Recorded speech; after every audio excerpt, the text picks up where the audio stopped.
IT саласы қаншалықты қазақша сөйлеп жатыр? Қазақ тілі өз мемлекетінде статусын алу үшін, орын алу үшін, аны ғылымы да, білімі де, бизнесі да, кез келген саласы қазақ тілінде сайрау керек негізінде. Өз ойларың не деп ойлайсыңдар осы әңгір таяқ деген сөз? Таяқтың атауы шығар деп ойлаймын мен. Мына торқалы той дейді. Топырағың торқа болсын деп жатады. Иә. Осында торқа деген сөз, осы бір сөзді сәл бір ойлап көрейік. Бұл негізі торқа деген бір мата атауы деп келеді да. Торқалы той дегенде неге айтылды екен бұған? Неге теңейді екен бұл сөзге? Торқа кисең, томарда әдемі көрінеді дейді. Біз шынымен де тарихымызды білмейміз. Біз шынымен де кім болғанымызды білмей Білмейміз ғой. Стартап жоба дегеннің өзі ілкім жоба деп алуға болады еді. Стартап деген жобаның бізде қазақшасы жоқ. Ол ағылшынша да стартап, орысша да стартап. Ілкім дегенде кіргізе аласың ба сен қолданысқа? Ал кеттік балалар, ілкім жобаларын бастаңдар десем. Әдекеңнен сөз қылған ба? Стартапер или фаундердің қарымы жақсы екен деп қолдануға болады екен да. Жарлы Жақыбай деп жатады. Осы жерде Жақыбай деген не мағына береді өзі? Қосарлы сөз болғаннан кейін, ананың бір күшейтпелі бір несі бар. Кедекеттік деген сияқты бір күшейтпелі жалпылама қылған түрі шығар деп ойлаймыз да енді. Сіз сөзіңізге сенсек, онда Қазақстанның 95% жарлы Жақыбай болып тұр ғой деймін да.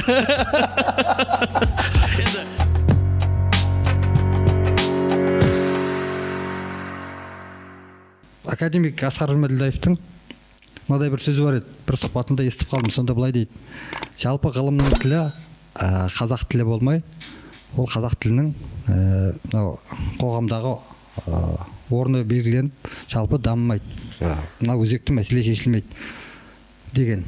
Енді мынау өзің IT саласында осы ғылымның жолында жүрсің, өзің докторантсың. IT саласы қаншалықты қазақша сөйлеп жатыр? Бір-екі ауыз. Ал шақырғандарыңызға рахмет көп. Енді өте өзекті мәселені қозғап отырсыз негізінде. Біз осы жұмыс барысымен көп шетелдерде боламыз. Оның ішінде дамыған елдерде көп боламыз. Кореян Сеул қаласында болдық, Қытайда Шанхайда болдық, Пекинде болдық. И сол кезде ойлаймыз ғой, біз барамыз, ертең Сеулға барамыз, сонда халықпен сөйлескенде ағылшын тілінде сөйлесеміз деп ойлаймыз. Енді ағылшын тілін білгесін де ертең қиналмаймыз деп. Сол кезде бір байқағанымыз, мысалы қарасаңыз, Сеулда халық ағылшын тілін білмейді. Шанхайда ағылшын тілін білмейді. Енді ойлайсыз ғой, неге деген сөйтсек, бұл дамыған елдерге ағылшын тілі керек емес. Себебі өте оның өзінің ғылымы да, бизнесі да, кез келген медициналық саласы, кез келген саласы өз тілінде дамып кеткен да. Яғни мұқтаждық жоқ. Ал орыс тіліне, ағылшын тіліне мұқтаждық кімде бар? Біз сияқты дамушы елдерде бар. Өзінің маңындай ғылым тілі өз тілінде болмаса, бизнес тілі өз тілінде болмаса, кез келген саладағы дамып жатқан сала өз тілінде болмаса, өндіріс тілі болсын, ол бізге мұқтаждық тудырады. Сол кезде біз анау Сеулда қарапайым кафеге кіреміз, тамақ алып сұраудың өзіне бағанағындай аударма нелерінің қосымшаларын пайдаланып отырық. Біраз ойландым, неге тек қана ағылшын тілін біледі, университеттегі профессорлары, осындай шетелдік адамдармен араласатын тұлғалар ғана біледі, ал бірақ жалпы халық білмейді. Өздерінің ана тілінде сөйлейді. Өздерінің ана тілінде сөйлейді.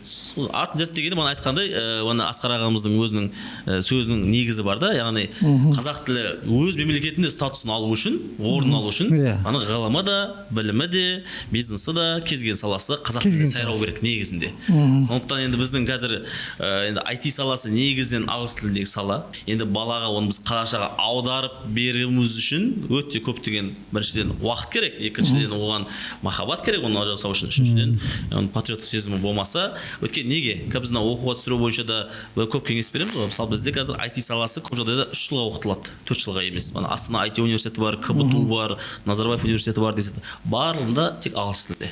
Өткен оны қазақ тілінде үйретемін деп жүрген кезде ол актуалды болмай қалды. Аударам, оны академиялық тілге аударып, оны кіргіземін, енгіземін дегенше өте қиын болды. Сондықтан да ал IT саласы күтпейді.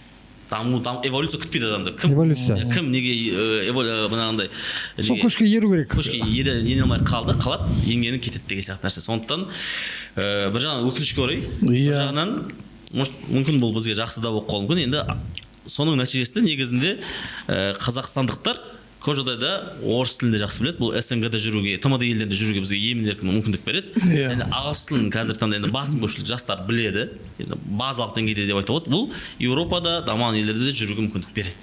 Бір жағынан бұл плюс, яғни енді жаудың тілін түсіну сенің қаруың дейді ғой енді. Сондықтан сөйтіп енді өзімізді жұбатамыз дәл қазіргі таңда. Ал ары қарай енді Асқар ағамызбен толық келісуге болады. жаңа сен айтып отырған ойыңнан ана Нұрекеңнің баяғы үш тұғырлы тіл дейтін бір саясаты болды ғой. Онда түсінуге болатындай екен ғой, бірақ көпшілігіміз шамалы қарсы болып едік. Негізінде ол кісінде бір ойлағаны бар екен ғой. Негізі былай ғой, біз патриот қазақ тілі деп көкіректі ұра берген, негізі қатты пайда жоқ деп ойлаймын. Мысалы қарап отырсаңыз, алаш ордалықтар, алаштықтар қанша тілді білген, білімін өте мықты болған. Манағы Москвада Кремльде отқандардың бәрін сөзбен жеңген, қай тілде болса да. Біздің жағдай осы. Біз ақиқатты мойындауымыз керек. Біз ойбай, біз баяғы алтын орданың ұрпағымыз деп ұрандата бергенмен саған ешкім алдыңа әкеліп ештеңе бермейді. Сондықтан біз көшке ілесу үшін ағылшын тілін білу міндетті.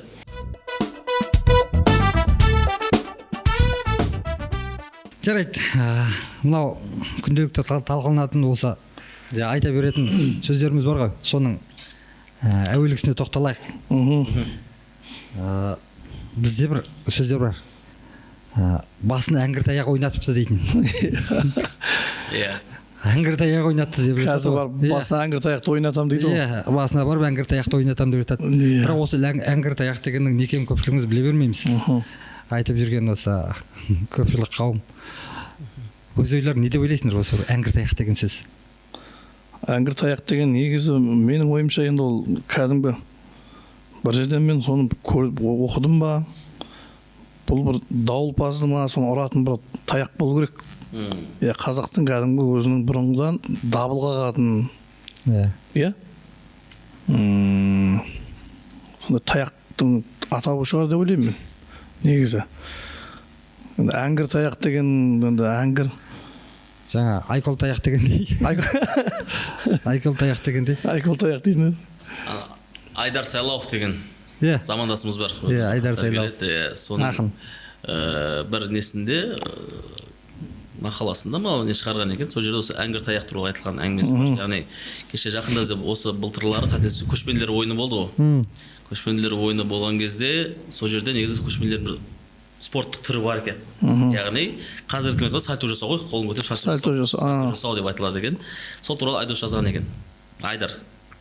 Сол жерде айтады, ол сальто жасап үйренеді балалар. Сол кезде үйренгенде басында қолына таяқ ұстайды екен, жерге қадап айналу үшін. Сол таяқтан әңгір деп аталады. Сіз айтқан дауылдан ұру деген әңгіме осыдан келіп тұр. Яғни біз енді әңгір таяқ ойнатамыз деген сөз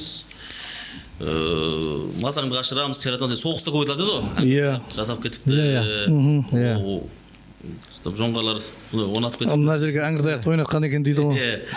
Мынау бұл енді әңгір таяқтап аталғанда бірақ әртүрлі қызмет атқарған екен. Жаңағы мынау неге шыққанда, аңға шыққан уақытта, мынау қалың қамыстың арасына кірген уақытта, мынау құстарды, ұшқындарды қашып оған мына жаңа дабыл дейді. Дабылды ұратын таяқты даңғыра деп айтады, дабыл деп айтады, сосын ұратын таяқты сол әңгір деп атаған екен. Жаңағы нұсқасы бар. Мысалға, жаңа өзің айтқандай жаңа спорт таяқшасы. Спорттың сол дәуірдегі спорт жөнінде қолданатын таяқтар. Осындай әртүрлі несі бар екен. Енді шын арасында біз күнделікті сөздерді бір арасында қосып сөйлейміз ғой. Осындай сөздерді шынында да мән мағынасын біле қоймаймыз да, бірақ қай жерге қолдану керек екенін білеміз да, бірақ сол сөздің түпнұсқаның мағынасын біле қоймаймыз. Біз енді әңгір мінез дегенді де естуіміз бар да. Әңгір мінез бағандай ашуланып кете беретін, бір нәрсе парқына бармайтын, әңгір мінез деп мазаңды алып жіберетін. Осындай бір сөзді біз әрқайсысына соған теңеп айтып кетеміз ғой. Теңеу ретінде бізде қазақтың тілінде теңеу сөздер көп өзі. Теңеу сөздер көп. Әрқайсысына соған теліп айтып кете береміз. Бірақ соның теңеулері. Оның енді бір қызық жері, біз бірақ бір-бірімізді түсініп жатамыз, бірден түсініп қоямыз. Ана сөз ойымызда тұр ғой. Неден шыққанды ойымызда тұр, бірақ мынаған теңеу екенін бірден түсініп қабылдай береміз ғой. Бір қызық жері осында біз қазақтың. Бірақ дүп түсетініне риза боласың. Bir теңеуді келтіреді ғой. Бір адамға бір теңеу айтып түсіндіре кетсе өзі бір риза болатының. Дүп түсетініне риза боласың. Мінезі болсын, несі болсын. Дәл соны. Теңеулері мықты ғой қазақтың. Жетеспейге біреудің айтатыны бар ғой. Дауылпаз деген құс болады, дауысы жер жарады. Қасына барса шынашақтай екен. атың жер жарып жетес атанғанда түріңнің сиқы осы ма деп айтты дейді. Иә. Совхоз деген кісі. Иә, өзі арық қара кісі екен ғой. Иә. Сөйтсе түріңнің сиқы осы ма деп айтты дейді. Бір толық кісі екен айтып отқан. Сөйтсе Бекетай мен Сердал айдап кеткелі арлы шекті арық шықты да арсы шекті семе шықты ғой деп айтты дейді. Жауабы ғой берген. Сол заманда ғана дөп түсетіндіктер ғой.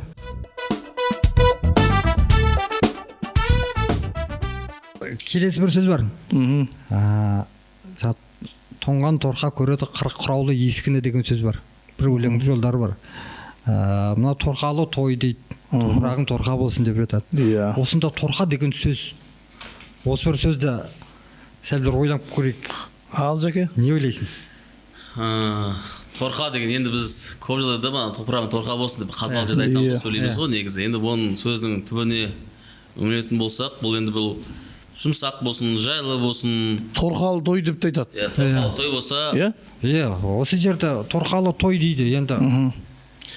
Бұл негізі торқа деген бір мата атауы деп келеді да.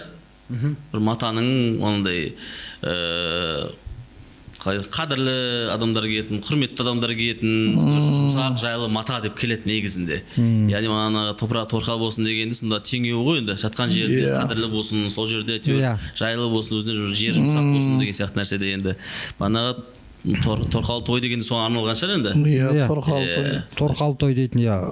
Енді жаңағы мата екен рас. Бірақ енді торқалы той дегенде мен ойлаймын бұл неге айтылды екен бұл? Неге теңейді екен бұл сөзге? Тойға келіп. Тойға келеді. Иә, жатқан жерің жайлы торқалы той. Торқалы болсын дейді. Үлкен адамның тойы, мерейтойы, үлкен адамның мерейтойына арналып айтылған сөз ғой деп ойлаймын. Өйткені сол келген бір жаңа үлкен құрметті үлкен ананың, әкенің үлкен. Сол кезде бір жалпы құрметтеуге қымбат адамға, елдің құрметті азаматына, елдің құрметті бір қымбатына, сол қымбат бір азаматқа, азаматшасына арналған той. Соны осыған теңеп барып торқа деп айтады ау. Өйткені сол замандағы енді сол дәуірдегі сол қымбат матаның бірі болған ғой. Біз енді қазақтар сөз айтқанда ұйқастырып айтады ғой ана. Болмаса тымен жалғастыру керек. Мысалы енді дыбыс үндестігі. Иә, мысалы топырағың жібек болсын деп айтсаң ұйқасу мүмкін, бірақ ол неге келмейді да. Мана келгенмен ол сөз тілдік сөзге уже келмей қалады. Сондықтан бізде енді сөзін ашып ойланбай топырақ торқа болсын деп кетеміз ғой енді. Жаңағы бар емес па? Торқа кигізсең томарда әдемі көрінеді дейтін. Томарда әдемі көрінеді дейді. Торқа кигізсең томарда әдемі көрінеді дейді. Иә, тамаша. Әдемі. Негізі қазақ сөздеріне қарап отырсаңдар керемет. Кейде оқисың, мақала оқисың ғой анау. Орыстар поджелудочное железо деп айтады екен бір мүшені. Соны біздер ұйқы безі деп айтады дейді да енді. Ұйқы безі деп. Енді сол заманға қарасаңыз, ол кезде медицина дамымаған, банаға рентген жоқ, не жоқ, бір УЗИ түсіретін аппарат жоқ, бірақ ол бездің қалай ұйқыға жауап бергендігін қалай тапқан дейді да қазақтар. Ал орыстар ona үшін бүйрек асты безі, поджелудочное железо, орнын сипаттап жасаған ғой.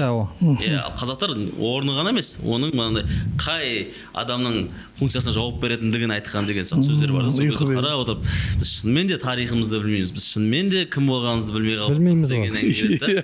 Иә, соның нәтижесінде ал бұл сөздер өз кезегінде бізге біраз айтып тұр да негізі. Ал мына астрономияға қатысты біздің қазақ бір темір қазыққа қарап жол тапқан. Мысалы айдалада айсыз қараңғы сол бір темір қазыққа қарап ақ үркері қалай туып тұр, компас ретінде қарап, үркері қалай туып тұр, жеті қарақшы қалай қарай айналып бара жатыр. Осының барлығын қандай ана жұлдыздардың біз бір екеуін ғана айтып отырмыз ғой. Ол кезде кәдімгі жұлдыздардың атауларымен атайды. Иә, біз білетін бір шолпан жұлдыз. Анау Қаныш Сәтбаев атамызда осы Қазақстан зерттеген кезде, геологиялық зерттеу жұмыстарын жүргізген кезде негізі жер су атауларына қатты мән берген деседі. Оқығам сол кезде ана қай жерде жезі бар, қай жерде басқа матер. Сол кезде кезіндегі ауылдың атауымен қалдырған екен да. Ауылдың атауын береді, мысалы Жезді деген ауыл болса, осы жерде енді ол кезде геологиялық аппарат болмаса да, сол кездегі кезіндегі біздің ата бабамыз бірігіп кеткен, сол жерде атын атап кеткен дейді да. Өйткені сондай зерттеу барысында геологиялық аттар сол атаулар, топонимдік атаулар, ауылдың атаулары, жердің, көлдің, судың атаулардың барлығы сол негізі Қаныш атамыздың бір несі болды дейді. Бағдар беретін ең негізгі құрал сол болған дейді. Ауылдың алты ауыз деген сөз бар бізде. сосын жаңағы қонақ кәде деген бар, иә, Адеке. Иә. Енді мен Жәкеңді байқап отырмын, бізге келген қонақтар бүйтіп я парақпен, я болмаса бір кітаппен келмейді ғой. Бүгін Жәкең құр келіп отқан жоқ сияқты. Алдында бір нені оқып отырмын. Иә. Осы бір нәрсенің ішінде не бар екен, сол маған қызық болып отыр да. Қағаз өзіміздің. Яғни ағамыз айтқан осындай көне сөздер талқылаймыз. Енді бізде кішкене азды көпті не оқимыз ғой енді. Әдеби кітап оқимыз. Шетелдік әдебиет болсын, басқасын бәрін оқимыз. Сол кезде өз салаңа қатысты қандай сөздер болсын талқылап көрейік дейді да. Енді сіздерге де қызық болсын, мен енді алғашқысын айтып көрейін. Бірінші іздеп тапқаным ілкім деген сөз бар екен қазақта. Ілкім деген сөз. Естулеріңіз бар ма? Бар. Ілкім туралы не ойлайсыздар? Не деген мағына білдіреді? Енді сіздер бұл саланың адамдарсыздар ғой. Енді мен үшін бұл жаңа бір көне сөз болып көрінді. Иә, көне сөз болып көрінді және бұл ілкім болғанда ілкіде деп айтады. Ол не деген? Ілкіде деп бұл ілгеріде деген емес па? Сол ілгеріде әр уақытта деген. Ілгі заманда деп. Жоқ. Нет, бірден айтылған деді ғой. Иә, негізі ілкі деген алғашқыға деген келеді екен. Алғашқы. Ілкі дегені бана сын есіммен келеді манағы. Алғашқысы, ал ілкім деген уже заттанғанға алып келеді екен да. Заттанған. Алғашқы бастама деген сияқты. Бұны неге айтқым келіп отыр? Бізде стартап жобалар болады ғой. Стартап жоба дегеннің өзін ілкім жоба деп алуға болады дейді. Стартап деген жобаның бізде қағазшасы жоқ. Ол ағылшыда стартап, орысшада стартап, біз қазақ тілінде стартап жобалар байқауы деп өткізе береміз. Енді сол бана көне сөзбен алып келіп, өзіміздің қазақи сөзбен алып келетін болсақ, ілкім жобалар деп айтуға болады екен да. Әдемі естіледі сосын. Енді жарайды, енді осыған бір қысқаша ой айтайын. Осы ілкім дегенді кіргізе аласың ба сен қолданысқа? Өзің жұмыс жасап жүрген ортадағы қолданысқа кіргізе аласың ба? Енді бұны кіргізу біріншіден қиын болады. Өйткені бұл сөзді түсіндіру керек болады да. Енді ол сөзді мен 30-ға келіп тұрған, мен өзім әлі көнерге сөйлеп тұрмын, бірақ сіздер біліп тұр екенсіздер. Сондықтан менен кейінгі жастарға ал кеттік балалар, ілкім жобаларын бастаңдар десем. Осыны басшылыққа ала отырып, өзің жүрген орт, жаңа айтқандай бір патриоттық керек, еңбекқорлық керек деді. 10 адамға осыны үйретіп жіберсеңіз бар ғой. Жаңа өзің айттың ғой, бір еңбекқорлық керек, оған бір кәдімгі өзіңнен үлкен бір жүрек керек. Бұны жастарға үйретіп жүрміз, жастарға қазаққа, қазақ еліне деген махаббатты бірінші сіңдіруіміз керек та негізінде. Сосын сол сіңгеннен кейін ал енді өз арамызда осы сөзді қолданайық деген уже терминдерді. Мысалға біз видео айтамыз ғой, бір әңгімені айтқан кезде біздің Әдекең айтпақшы деп бастаймыз ғой бір сөзді. Сол сияқты жаңа стартап па не? Стартап жоба деген. Стартап жоба біздің енді Жандос мырза айтқанда ілкім жобамызды бастайық деп әзіл қылып басталып кетсе де бұл тарап кетуі мүмкін да. Иә, сөз біз ауыз тарап кетуі де мүмкін да. Мынандай дүние ғой, сен жай ғана өз бетіңше бірақ бір бағытта жүрген, тек қана бір өзің ғана жұмыс жасап жүрген жоқсың. Иә. Алдыңда қаншама шәкірттерің отыр, және де өзіңе қарамағында қаншама бағынышты мамандар отыр. Осылардың алдында өзің бастаманы өзің бастап сөйлесең. Көрейік оны. Иә, өйткені бұл жерде жайт тұрса, оны көру керек. Мысалы бұл жай ғана тек мынадай дүние ғой. Мемлекеттік тілге деген өзіңнің алғашқы қадамың жасайтын. Мемлекеттік тілді мынау дамыту, қолданысқа енгізу бағытында өзіңнің алғашқы қадамың.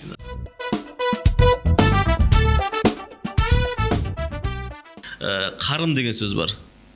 Ол туралы қарым деген сөз. Қарымы мынау жалпы қарым деген сөз мен былай түсінемін. Қарымы шамасы, мынау құлашы, қарымы қол жететін жері, мысалға қарымы жетті дейді. Қарымта деп жалғайды жаңа. Қарымта қайтару дейді. Есе қайтару, қарым дейді. Иә, өте дұрыс айтыпсыз негізінде. Осындай сөз бар ғой, мысалы. Әдекеңнен сөз қылған ба? Бұл сөзде мен үшін сондай не болып көрді. Неге десеңіз, енді маған айтып қойғандай, бұл қарым деген сөздің бір 3 мағынасы бар екен. Біріншісі мынандай, біз енді амбиция дейміз ғой. Амбициясы жоғары кетеді. Қарымы, бұл термин бар ғой, қаламгердің қарымы деген сөздер болады екен. Қаламгерлік қарымы бар ғой, қолданыста бар, бұл ескі сөз емес. Фаундер дейміз ғой енді, стартап жобасы. Стартапер или фаундердің қарымы жақсы екен деп қолдануға болады екен да. Болады ғой. Потенциалы мықты екен, түсініп отыр, өзінің саласын біледі екен деген нәрсе айтуға болады екен біріншісінде. Екіншісінде қарымын қайтару дедіңіз, яғни есесін қайтару деген. бұл жерде біз оны инвестиция саласында қолдануға болады.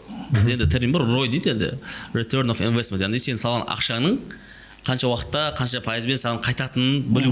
Соны біз сұраймыз стартап жобаны.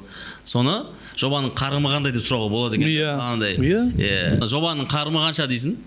Ол қорап тұрған жастар оны түсініп кетсе мысалы. Біз енді ол стартап не деген жоба негізінде бұл сала географияға тәуелді емес та. Қызылордаға тиесілі емес, бұл әлемдік деңгейде болғасын. Кейде олардың өткені мысалы бізде Астана Хаб деген бар, жылда Digital Bridge деген өткізеді. Яғни цифрлы көпір ғой енді, сөзінің тілмен тіл алғанда сандық көпір деп аударуға болады да. Бірақ енді Астанадағы президент қатысатын шараның өзі Digital Bridge деп атап қояды, мықты инвесторлар келеді. Енді ол инвесторлар ағылшын тілінде отырады. Енді оның алдына келіп жобаның қарымы деп отырсаң дегенде сол үшін кейде ол балаға біз керек бағытын береміз да. Енді мүмкін сіздің идеяны шығарып отыр. Қазақы ілкім жобалар жарысы деп. Сол жерде жобалар жарысында ешқандай кірме сөз, шетелдік сөздерді қосуға болмайды. Осы қазақ тілді сөздердің жобасын жасау десе, дұрыс қой. әдемі болар. Біздің қазақ көңілге қарап қаламыз ғой. Негізінде мына жерде жаңа өз ортаңда осы сөздерді айтып қолдана беріп, сол жақтан келген жаңа ағылшындар болсын, америкалықтар болсын, келгенде бәрі олардың ортасында олармен аударма бар, тікелей өзің сияқты тіл білетін азаматтар тікелей сөйлеседі. Сол кезде сол тілде сөйлесе бер. Жаңа стартапты сол жерде ағылшын тілінде стартапты қолдана бересің. Бірақ сен ағылшын тілінде сөйлеп жатып арасына ілкімді қоспайсың ғой. Қоспайсың ғой. Біз ілкім деп айтамыз. Білмеймін, сен өзің қалай түсінсең олай түсін деп айтпайсың. Негізі бірақ Жаке маған мынау нелерің, теңеулеріңе, терминге жақсы өзіме ұнады. Мен ананы саланы түсінбесем де, бірақ сенің осы бір ізденісіңнің өзі бір әдемі бастама сияқты болып тұр. Рахмет, көргеніміз. Енді былай ғой, тіл деген негізі бағана айтқандай ол Асқар ағамыздың сөзі қайтта келе береміз да. Негізі тіл қай жақта өркениет дамып жатыр, сол жақтың тілмен сөйлейміз ғой енді. Мысалы ағылшын тілінде енгені негізі қателеспесем соғыстан, екінші дүние соғыстан кейін енді ағылшын тілі. Америка күшіне еніп, банағы бүкіл нені өйткені оған дейін, мысалы біз әдебиеттерде оқимыз ғой, француз тілі мықты болды. Элиталық тіл француз тілі болды мысалы. Латын тілі болды, грек тілінің болған кездері бар. Яғни үлкендеріміз айтады ғой, біздің кезімізде ағылшын тілі деген болған жоқ. Мысалы неміс тілі мықты болды. Мысалы Мартин Иденнің кітабында да сондай келеді, яғни айтпағым бұл жерде ағылшын тілінде мүмкін ғұмыры жақындап қалғанда шығар. Бұл жерде қазір ғылымға кім еге болып, мысалы ертең Қытай тіліне көшіп кетуіміз мүмкін. Енді қазіргі көп патент, ең көп ғылыми патенттер, ең көп жаңалықтар, ең көп экономикалық даму Қытайда болып жатқандықтан. Енді біз мен ойлаймын, Қытайда болып жатыр. Қытайда емес, сол қытайлар біздің қазақшамызды үйреніп кететін шығар деп ойлаймын мен. Енді утопиялық не ғой енді, бәлки болсын. Бәрі де мүмкін ғой өйткені. Өйткені қарап отырсаңыз, мысалы ислам дәуірінде де алтын ғасыр деген уақыт болды.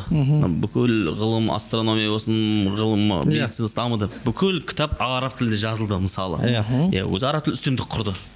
Бірақ бағанағы анау Гутенбергтің қайсысы бір машина шығып, оны арабтар қолданбай, ислам өркениеті қолданбай, соны арабтың кітаптарын аударды ғой, Европа өзіне аударып, өз тілінде жасаса, ол дамып кетті да, уже араб елі, ислам елдері құлдырады дегенге алып келді концепцияға. Яғни бұндай болу заңдылық, бірде өсіп, бірде түсу, өсіп, яғни бір ел, бір тіл мәңгілік тұра бермейді деген әңгіме ғой. Дұрыс айтасың, иә. Сондықтан қазақ тілде мүмкін алғашқы бір Димаш Құдайбергеннің өзі Қытайға қазақша үйретіп алған. Әрекетін жасаймыз. Әрекетін бізде. Ал Әдеке, сіздің дайындаған сөздеріңізді кезек берейік. Бізде тағы бір сөз бар.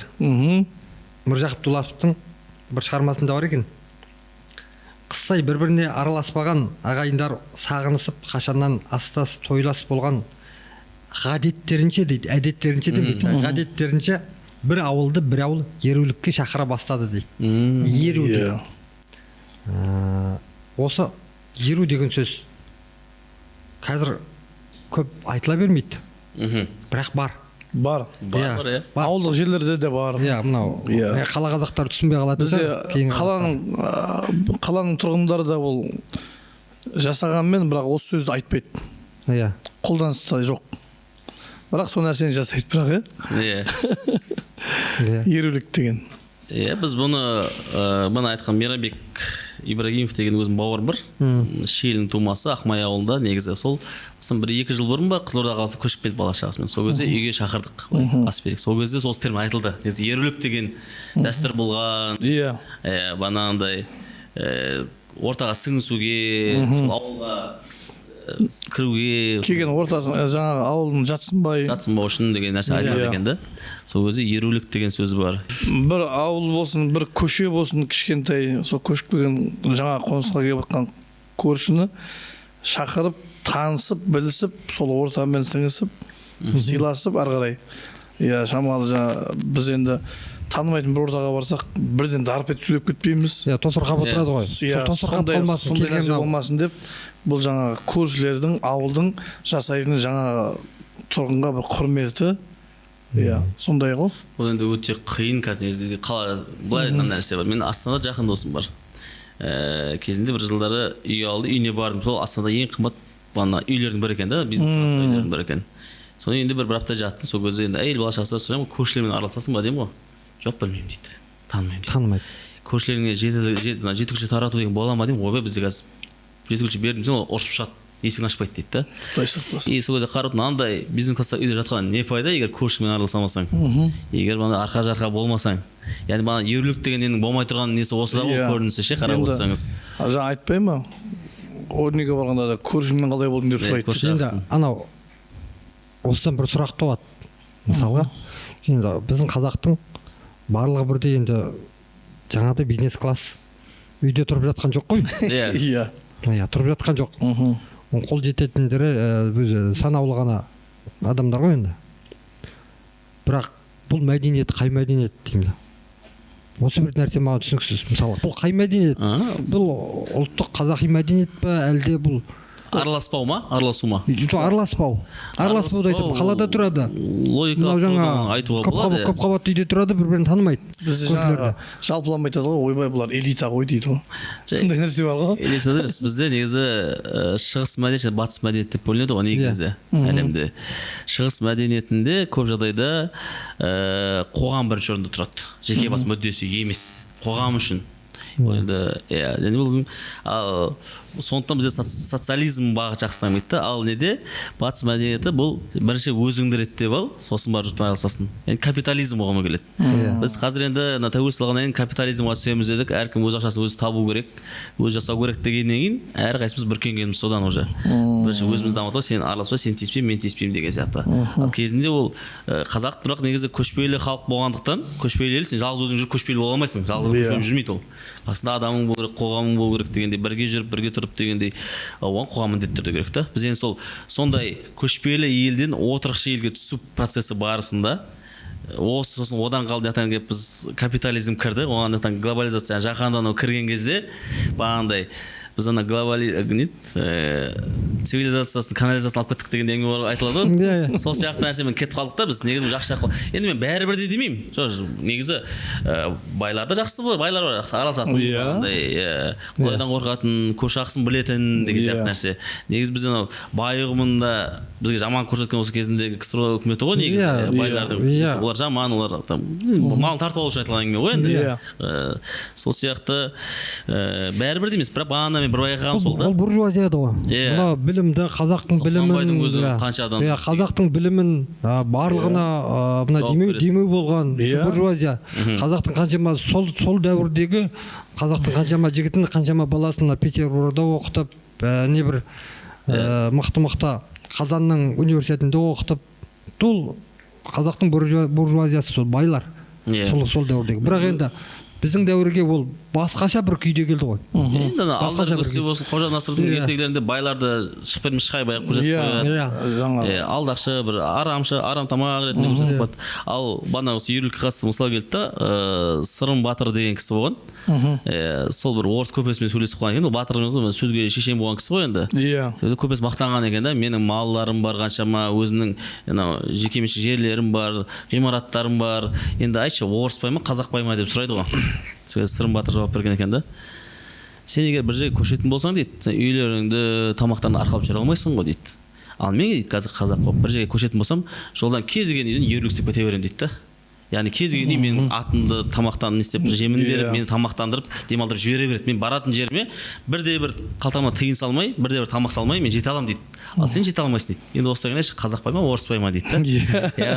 Яғни ерлік деп айтқандай керемет негізі дәстүр келіп тұрды. Қонаққа келген жаңа көршіге бір ас беріп бір танысып білсек деген нәрсе жасалады. Барымызды жоғалтпау. Осы мақсатта барымызды барынша біз жаңа айтып жатқан дүниелерді біз әрқайсымыз білеміз. Бірақ біздің мына тыңдаушыларымыз есіне салып отыру. Барынша көзіне көрсетіп, қолданысқа айтып отырмасақ бұл қолданылмайды ғой. Осы айтылған дүниелердің барлығы есіне салып отырамыз кішкентайда болса. Біреуге сабақ болар, біреуге сабақ болар. Екі адамға сабақ болса да ол үлкен. Байлар туралы айтып қалдық. Біздің енді соның қарама-қарсы уақытта мына кедей кепшік деп жатады. Жарлы Жақыбай деп жатады. Осы жердегі Жақыбай деген, жарлы деген сөз түсінесіңдер. Жақыбай деген не мағына береді өзі? Жақыбай деген не деген сөз? Ереке ойыңыз бар ма? Енді жарлы Жақыбай деп айтылады ғой. Сол бір жоқшылық, кедейшілік деген мағынаға келетін шығар енді. Менің ойым сондай. Бұл енді жарлы Жақыбай, кедей кепшік деген статус емес қой енді бір. Сондай бір жоқшылықта бір деген айтылатын нәрсе шығар. Сол дегенде пайда болған сол дәуірдегі мына қиын дәуірлерде пайда болған ата ғой. Бірақ енді бұл қазіргі дәуірмен бір алып келетін болсақ, бұны енді айта бермейміз. Бірақ бір мағынасы бар. Әдеби сөздер қолданылады, жарлы Жақыбай деген негізінде. Біз оқығанда анау қосарлы сөз болғаннан кейін, ананың бір күшейтпелі бір несі бар. Кедей кепшік деген сияқты бір күшейтпелі жалпылама қылған түрі шығар деп ойлаймыз да енді. Бірақ қатты оның түбіне үңілмеген екен біз. Көрдіңіздер ме? Бұны былай дейді екен. Байлығы жағынан кедейден жоғары, орташадан төменірек адам дейді. Ойпырмай. Байлығы жағынан дейді. Байлығы жағынан? Жағдай мынау байлығы болған енді жаңа жарлы Жақыбай орташа болып тұр ғой. Бір мал үстіне бір мал орташадан төмен. Әйтеуір сауын сиыры бар, бір екі сиыры бар. Енді мынандай нәрсе бар да, осы кезде орташа байлық дегеннің ұғымы ше, әлемдік не бойынша стандарт бойынша қанша деп санайды ғой енді. Орташа деген адамның айлығы кемінде $5000 дейді. Доллармен санасақ. Әлем бойынша ма бұл қай жақта? Жоқ, әлемдегі не бойынша, әлем бойынша былай орташа деген деңгейдегі адам айлығы $5000 болу керек. Яғни $2,5 миллион примерно жобалатында. Сіз сөзіңізге сенсек, Қазақстанның 95% жарлы Жақыбай болып тұр ғой деймін да. Енді жарлыдан кедейден жоғары да, орташа төмен ғой. Жоқ, енді былай ғой енді. Біздің Нұрағам айтқанда екі сиыры бар мысалға. Енді мен айтуын айтып едім, қалған өздерің түсіне бересіңдер. Сөзіңізге сенсек. Жалпы, мен жалпы жарлы менен Жақыбай намыс тойлап, артып берді екітен қамыс байлап, тілсіз жауға тірексіз тура тартса, жылым жұтып жігіттің бағы ұшпай ма дейді. Мінекей. Бұл арған елерде бар сөздер деймін да. Енді қазіргі дәуірдегі бүгінгі күнгі енді жаңа өзің ажыратып айтып бердің ғой. Жақыбай разы болсын. Тағы бір сөз бар. Абайдың мынадай сөзі бар екен. Ішім толған умен өрт, сыртым дүрдей дейді. Ішім толған умен өрт, сыртым дүрдей дейтін Абайдың сөзі бар екен. Және де дарияның түбінен дүрлер теріп тастайын қарындастың алдарына дейтін бір жыраулар поэзиясында кездеседі. Бізде енді естуімізше дүр деген сөз. Дүрөңғар деген бар ғой бізде. Дүрөңғар ауылы бар. Оңғар жаудың атауы. Бірақ алдында сондай дүр деген сөз бар. Не бар да? Дүр омар, шораяқ. Дүр омар, шораяқтың омар, дүр омар дейді. Бұл сондай бір мықты адамға берілетін теңеу шығар енді. Енді жалпы жаңағы сіздің дариядан түбінен дегенге келетін болсақ, бұл енді бір асыл тасқа келетін сияқты бір. Дүр дегенде дүрғамшы деген не бар ғой бір өлең бар. Дүрғамшы дейді, дүре дейді. мына 16 өрме бұзау тістейтін қамшының түрлері бар ғой. 16 өрме 8 өрме дейтін. Иә, 16 өрме 8 өрме. Сол жаңа дүре дегенге содан алып тұру олар. Дүре қамшы деген өйткені жаңа дүреден алып дүре соқты дейді. Дүре соқты дейтін қамшылайтын. Мына қамшыгерлердің дүре қамшы деген қамшының түрі бар ғой. Мынау жаңа мынау атқа, мынау дүре соғуға деп. Сол дүре қамшы деп айтатын шығар оны. Өлең бар ғой. Сториске салып едім неге Инстаграмда. Ұл болсаң қолыңда, құл болсаң басыңда, дүр қамшы ойнайды, рухыңнан берілме деген. Сондай өлең бар оны. Алаш туралы қазақ туралы. Яғни кімнің Әсет Ишанның соның өлеңі ма? Иә, соның орындауында. Стористе мықты болжаны біз жылқымен отқанға сала салсыз. Патриоттық өлеңді. Шабысында келе ма? Ана көріністі әрлеуге музыкамен әрлеуге келіп тұр ғой. Енді нені Жәке қосатын ойыңыз бар ма дүрге? Дүр деген сол енді бағанда айтылғандай. Менің ойымша жаңағы бір сөзінен іліп қалып отырмын да мен. Дарияның түбінен де негіз ғой? Иә. Сол енді негіз бұл теңіздің түбінде ма бір сондай жататын. Қайта оқып жүрсіз, Дарияның қалай? Не қыл дедіңіз? Дарияның түбінен дүрлер теріп тастайын қардастың алдарына. Дүрлер теріп, е? Дүрлер теріп. Бұл асыл тас па? Сондай болып тұр ғой. Енді осы жерге қарасаң, сол дәуірдегі біздің қазақтар мынау теңіз түбінде деймін, мынау Дарияның Телегей теңіз дейді ғой. Иә. Дарияның түбіне дейін сүңгүйде алған деп ойлаймын. Сүңгүй алған шығар. Сүңгүй алған деп. Ол уақытта енді қандай да бір құрылғылар жоқ қой. Мына жаңа кислород ауа беріп тұратын, скафандр, баллон, жаңа тұншықтырмайтын судың астында. Көрдіңіздер ма? Жаңағы өзің айтқандай медицина саласында ұйқы безі қалай білген? Сол сияқты бұл Дарияның түбінен дүрлер түрген, сол дәуірдің өзінде дүрлер түрген болды. Бір кісінің әңгімесі есіме түсіп жатыр, жаңа сүңгей алады дегеннен шығады ғой енді. Мен әзілге шамалы жақындауым ғой, Әдеке. Иә. Енді ренжімеңіз, аралдықтардың көбісі жүзу білмейді дейді ғой мысалы. Иә? Әдеке? Айтылады, сөйтіп айтылады ғой. Кім айтқанын айтпай ақ қой, осы әңгімені. Кім айтқанын айтпай ақ қой, Әдеке білмейді емес, біледі. Құмда жүземіз бірақ. Сіздер суда шығар, біз құмда. Бірдеңе қоймаған ғой. Барлығымыз қалай теңіздің жағасында қалай жүзе алмайсыңдар?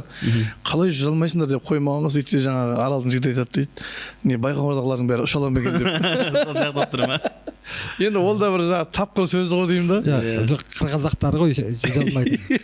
Су көрмеген. Аралда қыр мен сыр болып бөлінеді ғой. Иә, мына аралдың бер жағындағы мынау теңіздің жағасындағы, мына Дарияның жағасындағы мынау туысқандардың барлығы Құдайға шүкір.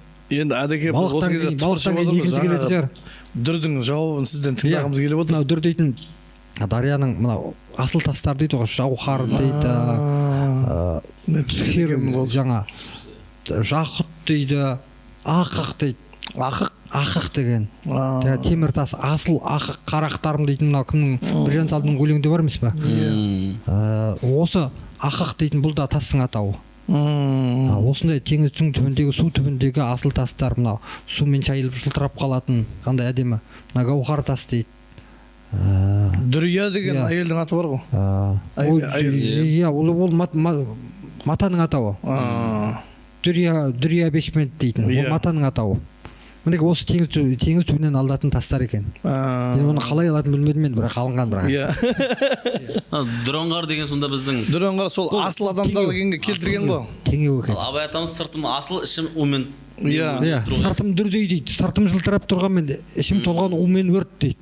Бұл енді қазақтың бүкіл мұң-мұқтажы бәрі тұр ғой ішінде, соны айтқан ғой. Бүкіл мінезін қазақтың, соның барлығын іші қайнап кеткен ғой. Әдеке өзің айтатын не ғой, бетім жылтырап жүргенге ойлайсыңдар ғой менің жағдайым жақсы деп. Кім айтты дедіңіз, біреу айтты. Бетім жылтырағанға сендер мені ойлайсыңдар ғой деп айтты деп. Енді мынадай, бізде подкасттың аяғына да таяп қалдық. Подкасттың соңында бізде мына дәстүрлі бір бөлім бар. Ақпарат есебінде шағын ғана бір белгілі жазушыларымыздың, ұлы ойшылдардың шағын ғана бір ойларынан, мақаласынан бір оқысақ. Әдеке.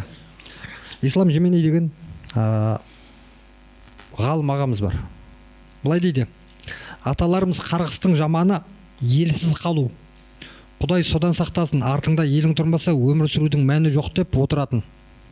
Өз елің болмаса, қанша жерден мықты бай болсаң да, көшеде алшаң басып жүре алмайсыңдар дейтін. Ал мұнда келгелі сол алшаң басудың ауылы алыстап бара жатыр. Себебі өз тіліңіздің көмегімен күн көре алмайсыз. Әсіресе саудада. Қайда барсаң онда бар, маған десең президенттігіңе бар дейді. Қандай ауыр тиеді адамға.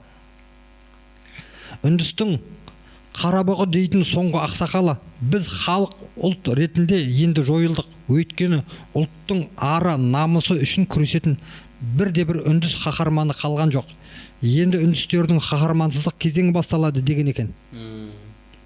Қаһармансыздық кезеңі бір ұлттың өлім кебінен киюіне, өзін жерлеуіне дайындығы деген сөз. Бір ұлттың туына 5 жыл керек дегенде болжам бар. Сол сияқты бір ұлттың өлуіне де 500 жыл керек екен.